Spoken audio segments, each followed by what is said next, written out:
Hi అండి. ఈ chicken pulao కుక్కర్లో బ్యాచిలర్స్ కూడా సింపుల్గా ఈజీగా టేస్ట్గా చేసుకోవచ్చండి. దానికోసం 1 కేజీ చికెన్ని మంచిగా వాష్ చేసుకొని మ్యారినేట్ చేశాను. ఆ మ్యారినేట్ చేసే విధానం ఈ వీడియో కింద లింక్ ఓపెన్ చేసి చూడొచ్చు.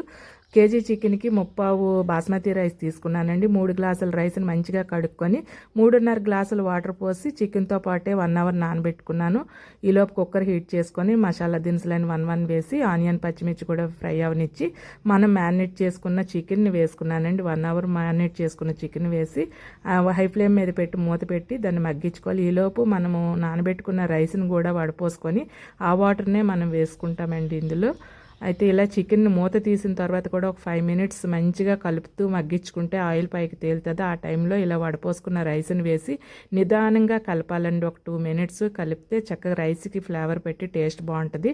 ఆల్రెడీ చికెన్లో సాల్ట్ వేసి ఉంటాం కాబట్టి ఇప్పుడు వాటర్కి రైస్కి సరిపడగా సాల్ట్ వేసుకొని మరొకసారి నిదానంగా కలిపి మనం వడపోసుకున్న వాటర్ని పోసి మరొకసారి నెమ్మదిగా కలిపి సాల్ట్ చూసుకొని లెమన్ పిండి కుక్కర్ మూత పెట్టి విజిల్ పెట్టి హై ఫ్లేమ్ మీద ఒక 1 విజిల్, సిమ్లో ఒక విజిల్ వేయించుకొని ప్రెజర్ పోయాక కొత్తిమీర చల్లుకొని సర్వ్ చేసుకుంటే చికెన్ పులావ్ అయితే చాలా బాగుంటుందండి ఈ విధంగా.